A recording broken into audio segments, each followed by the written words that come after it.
Hello, all, and once again, my apologies for how inactive this particular channel has been due to the fact that the hits just keep on coming fast and furious with this administration. And believe me, it is nearly impossible to keep up with this when multiple things happen in a day. It's not even just daily occurrence of things with Trump and the current administration. It is multiple times a day. There is something to talk about and do a video on. And for some people who make their living doing it, there is enough time in the day to tackle stuff like that. But for the rest of us, of course, it is extremely tough. And plus, as I said in the last video, there was the YouTube strike against me for something completely stupid that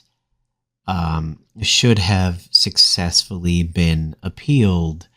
And despite my protestations to the contrary, it was unfortunately left taken down, despite the fact that it was literally reporting on somebody's stupidity, and yet my channel was the one tagged for the stupidity. That is absolutely ridiculous. And if a actual real human being had paid attention to that video, they would have absolutely understood and agreed with my assessment on it, not the robo assessment. But okay. Of course, at this point, I'm sure you are all aware of what is occurring that has been called Signalgate. If you are not aware of what Signalgate is, and I'll give you a little brief explanation. Signal is a messaging application that can be installed on mobile devices. It is similar to, say, AOL Instant Messenger on your PC back in the day, MSN Messenger, Yahoo Messenger, Facebook Messenger. It is a chat application that is often kind of used in the right-wing sphere, similar to, say, Rumble for videos and things like that. But Signal is not necessarily just a right-wing thing, but you often hear right-wingers and QAnon people talking about things like Signal and everything. But it definitely does go beyond that. A journalist from The Atlantic was somehow added to a Signal chat that featured members of the United States government, including J.D. Vance and Pete Hegseth and Tuliksana Gabardova and others, talking about a recent military strike, a bombing that happened. We can sit here and debate all day whether or not that chat was secret, whether it was classified. The Pentagon is saying one thing, experts are saying another. I'm not necessarily going to dive into that bag of worms. But Stephen Witkoff's reply to the situation needs to be discussed, because he doesn't understand the corner he has just painted himself into. And I need you guys to think along the proper lines with this. Think as an IT person so that you understand what's going on over here. In most companies, when you come on board, you are sometimes given a chance to get a company phone. Some companies will say you can use your personal phone for work-related items. Sometimes they will give you a stipend. I've been in companies where if you choose not to get a company phone, you are given a stipend towards your cell phone bill. Others, where they allow work from home or hybrid, they will sometimes give you a stipend towards your internet bill because they want to make sure you, quote, keep the lights on in regards to your internet because you are going to be using it for work. It's fair. You know, in my father's day of working for companies, he had a healthcare plan where prescriptions were $1 and his company leased him a car. That doesn't really exist that much anymore. But these stipends for your communication devices and abilities is not necessarily uncommon. I've seen it many times. With a cell phone, if you start using your personal cell phone for work-related items, typically the company will exert some form of control over your cell phone. And that is installing things like maybe a VPN or a portal. There are many different names to the portals that are out there. It generally falls under a category called MDM, Mobile Device Management. One such thing is called like the company portal. When a company authorizes you to use a personal device for work-related items, they typically will put something on there that can lock your phone or even wipe your phone in a disaster moment. You've lost it, it's been stolen. Any of the things other than destruction fall into that category. This has been true of the places I've worked at. I have been one of those people installing the MDM, the VPN, secure applications, etc., etc. So I'm going to speak from a place of knowledge on the matter. Stephen Witkoff was in the chat, the infamous Signalgate chat. It was reported that he was in Moscow at the time it was going on. Russia is very much a compromised nation for IT security. When somebody leaves a United States working location and goes to another country and may be doing work when they get there, there is usually a chart the IT people will take a look at, and it's the security of the nation's chart. Canada has their own, the United States have their own. They generally are in alignment. If the US is considering it a 3 on a scale of 1 to 4, 1 being good, 4 being a hotbed of crap, Canada will typically do it too. I've worked at a conjoined Canada-American company, and the Canadians would go off their chart, the Americans would go off their chart, but they were generally in line with each other. An example of a bad IT security nation at the time would be, say, Pakistan. An example of a good one would be, at the time, this was pre-2025, so this was, say, 21, 22. A good country would be Canada. The threat would be low. A Canadian coming to America, the threat would be low, etc. If it was a 3 or a 4, we would send somebody out with a stripped-down laptop. It would not actually be their work device. It would be a special, lower-powered device, an older device. Only cloud applications would be installed. No Office. We would tell people, do not put personal data on here. Only use the VPN, etc., etc. I think you get where I'm going with this. We would give out very secure laptops. What Stephen is saying in this message here, and I'm going to read it to you. I'm incredulous that a good newspaper like the WSJ would not check with me as to whether or not I had personal devices with me on any of my trips to Moscow. If they had, they would have known the truth, which is that I only had with me my secure government phone for special circumstances when you travel to regions where you don't want your devices compromised. Okay, so far so good. It seems to be he is adhering to the IT policies that I described. And that is, you have to translate what I said about a laptop into a cell phone. But he's basically saying I went out there with a secure cell phone that had nothing that could fall into nefarious hands and be valuable. This is why CBS News reported that Goldberg himself said, quote, he has not recounted Witkoff making any comments in that group chat, the Signalgate chat, until Saturday after he left Russia and returned to the U.S. Now, this could be a lie. The only way to prove any of his statement as being true, whether it's about the work phone or the personal phone, is to subpoena his GPS data. You need to have probable cause to get somebody's GPS-related data as to where the phones were at certain points of time and what they were triangulating off of. You may think, wait, what about J6? What about 2000 Mules? 2000 Mules used coarse GPS data from applications that were reporting on where the phone was at a time, but it's very inefficient. It's called coarse GPS data. It is not very targeted. It is not precise. Fine GPS data, the data that comes from a SIM card, has to be subpoenaed. You have to have probable cause and get a warrant to get it. That is not how they caught most of the J6ers. That was done by their own social media posts. It was done by family. It was done by other people turning them in.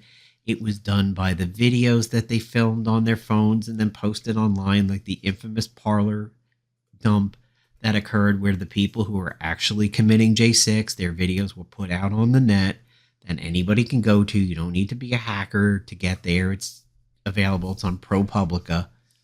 That is mostly what caught these people. The only way to prove Steve Witkoff to be a truth teller or a liar would be to subpoena his GPS data. Probably nobody will be doing that in the current administration. However, it absolutely is something that they should do, just in the interest of national security. Moving on, though. He says, guess why? Because I had no access to my personal devices until I returned from my trip. That is the responsible way for me to make these trips, and it is the only way that I conduct myself. Maybe it is time for these media outlets like the Journal to acknowledge when some of their people make serious reporting mistakes like this. I would appreciate it if the WSJ and other outlets check with me the next time they made allegations. Thank you, real douchebag Trump. Now, I want you to try to think like an IT person or a tech person at this moment. What did Witkoff just tell you in this admission without actually telling you this? I'll give you a moment to think about it. What he is telling you, because he has said comments in the group chat after he returned home. And he said, in so many words, Signal was not on the device handed to him when he went to Russia, which is a good thing. But what is he not telling you here? What is he telling you that is between the lines that you need to think a little bit about here? I'll tell you. He is stating unequivocally that Signal is installed on his goddamn personal cell phone. The phone that he left back home, that he said is a personal device, not a work device. This is extremely important. Not a standard work device that he had, and he was given a special lockdown, stripped down cell phone when he went to Russia, like I talked about those stripped down laptops. He's not saying that. He said personal device. As to whether or not I had a personal device, I only had my secure phone. He is telling you that Signal, where this chat was occurring, was sitting installed on his personal device that was back home. That means he is taking his work home with him, in a sense. Signal, for his job, where these plans were being discussed, where the outcome of these things were being discussed, where America fist America, or whatever it was that Walls did. That is all going on Signal, installed on a personal device back in the States when he was in Russia. Why is this bad? You might think, well, political napalm, what's the big deal here? He left in a home. He said that. Proof seems to be true for that. The problem is that phone is his personal one. If he walked into a Starbucks on the way to work one day and he sat down in a chair and he plugged in his phone to charge it and he opened up his laptop and he started looking for mails to reply to before he got into the office, because let's say he's a diligent worker like that. and he's typing away, and he's like, yeah, I got your mail, and blah, blah, blah. And he's waiting for Starbucks to call out his order of his douchebag latte and his sous vide egg bites. And he's typing away for a couple minutes. And they're like, douchebag Witkoff, we've got your douchebag latte and your egg bites. And he stands up and he closes the clamshell of his laptop. He walks up to the counter. He gets his sous vide egg bites. He gets his latte, grabs a couple of napkins, shoves them in the bag with his sous vide egg bites, and walks out the door. Did you catch what I missed when he stood up and got his food and went out the door? If you caught the fact that he left his phone charging on the wall, connected to the wall and on a table by him, you would be right. If those controls were not installed on his phone that I talked about, like the company portal, his phone with Signal installed on it, giving access to national security, matters of critical United States intelligence importance, is sitting in a Starbucks outside the Capitol somewhere. We don't. What's his security on his phone? Is it a PIN? Is it a Face ID? Is it a fingerprint?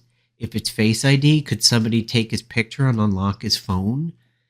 He's admitting Signal is installed on a personal device where potentially there are no controls on that device. No VPN, no mobile device management, nothing to lock it down, nothing to wipe it. Maybe highly insecure.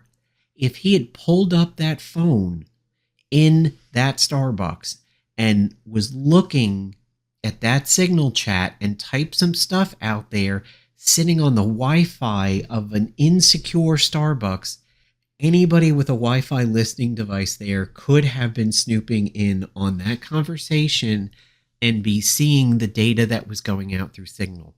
Not only that, if he left it there and somebody grabbed a hold of it and gained access to it, they could be sitting there in that Signal chat acting as if they were Witkoff and could say things to the Vice President of the United States of America and Michael Waltz and Pete Hesketh and Tuliksana Gabardova and any of these people of critical national importance.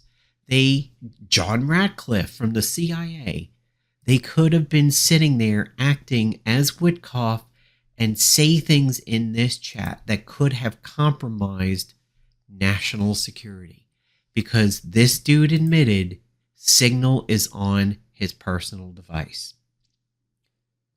I will understand if you say to me, Political Napalm, hey dude, that sounds like a jump. Maybe he has essentially 3 phones he was dealing with. A personal one, a standard work one that has all the security you mentioned, and then he took a stripped down phone with him to Russia. You may be right in that, but that's not what he admitted. The only thing he said was personal devices. He did not say insecure work devices or not stripped down work devices. He only talked about personal and a special phone to go to Russia. If we take him at his word, this needs to be questioned by intelligent information technology people, and his personal phone needs to be examined to see if Signal is sitting on there. And his install history needs to be looked at, because if he takes Signal off, you need to check out either his iOS store or his Google Play store and see if it was ever installed. And his GPS data should be tracked to see if what he's saying is true over here. But this is particularly ridiculous. And this little meme over here of like, hey, look, Pete Hesketh is typing, is a meme that sums this up. This is a breach of security that has not gone really talked about yet, but it is massive. And I mean, look at this Signal chat. You have Waltz, you have JD Vance, you have Hesketh slamming European freeloading as seen over there. Here is the confirmation of everything that's happening. I will say a prayer for our victory. Typing too fast. The first target, their top missile guy. We have a positive ID. There's confirmation that innocent people were hurt in one of these strikes. Susie Wiles is in on it. I'm not too sure who SM. Look, fist flag fire. I mean, this is Michael Wall, Scott B, Walker Barrett, Brian Hesgath, Dan Katz, Joe Ken, SM, Mar. Goldberg released all of this because of the fact that they kept saying, oh, it's not classified, it's not classified, it's not classified. This guy's a journalist, he's lied, all these other things. So it was like, okay, I will hide the person of national security on this list. I will hide it, but the rest of it is going up to prove exactly what I've been saying in the Atlantic is saying. So whether you think this is classified or not, okay, fine. But it was proven that there's one person who has not accepted a position with the government yet, and I do believe it's the Joe Kent guy. He's a Trumper who isn't even in a position to have a government job yet, and he's in on this. Do you understand how critical that is? That is like, just because you are a Trump sycophant, you got access to this, but you're not even part of it, aside from obviously the journalist was a mistake too. But when you have an outsider in on military strike discussions and planning, it's crazy. And to think that a guy who looks like this is involved in all of this. This is an administration of clowns. It is run by a clown. Clowns were picked, and they are clowning in front of us in real time. These people need to have repercussions for what happened. They'll probably make a token sacrifice and fire somebody, but everybody involved in this, including potentially Tuliksana Gabardova's perjury, need to be handled. Witkoff needs to be investigated for the stuff about his phone. Gabardova needs to be investigated for her lies and then being fact-checked the very next day. Cash, all of these people are absolute clowns. Thank you, Chairman. Tulsi, you and I came into the Congress together in 2013. And Cash, you and I was serving on the Intelligence Committee when you worked on the Intelligence Committee. And John, you and I are both from Texas, and we both served together on the Intelligence Committee. The idea that this information, if it was presented to our committee, would not be classified, y'all know is a lie. That's ridiculous. I've seen things much less sensitive be presented to us with high classification. And to say that it isn't is a lie to the country. I want to ask the General, thank you, Chairman. Tulsi, you and I came into the Congress together in 2013. I think he brings up an extremely good point over there. And now let's listen to Rubio talk about it. Let me just say on the signal thing. This thing was set up for purposes of coordinating how everyone was going to call. You know, when these things happen, I need to call foreign ministers, especially of our close allies. We need to notify members of Congress. Other members of the team have different people they need to notify as well. And that was the purpose of why it was set up. Obviously, someone made a mistake. Someone made a big mistake and added a journalist. Nothing against journalists, but you ain't supposed to be on that thing. So they got on there and this happened. I've been, so I can speak to myself or my presence on it. I think my role on it was just speaking for my role. I contributed to it twice. I identified my point of contact, which is my chief of staff. And then later on, I think 3 hours after the White House's official announcements had been made, I congratulated the members of the team. I've been assured by the Pentagon and everyone involved that none of the information that was on there, though not intended to be divulged, obviously that was a mistake and that shouldn't have happened, and the White House is looking at it, but that none of the information on there at any point threatened the operation or the lives of our servicemen. And in fact, it was a very successful operation, and it's an ongoing operation. But that was the intent behind it. This still seems highly insecure to be talking about these matters, regardless of whether they think somebody was in jeopardy or not. This seems to be a very shoddy and rickety way of doing something that sounds like it should be done um, in a skiff. This is totally crazy that this is their setup for it. And I know administrations in the past have done some similar things, but this is a massive, massive breach in security and intelligence and trust. And I absolutely think many examples need to be set in this. And even just going back to what Witkoff admits without realizing he's admitting, this is dangerous, and this is not how information technology and United States government and military intelligence should be handled. So I definitely appreciate you making it through this video with me, and I hope I have given you a different lens with which to look at this kind of stuff when it happens in the future. Protect yourself, protect your belongings, protect your technological devices, and do things smarter than what Witkoff seems to be admitting here in this post. Thank you very much, and have a great day.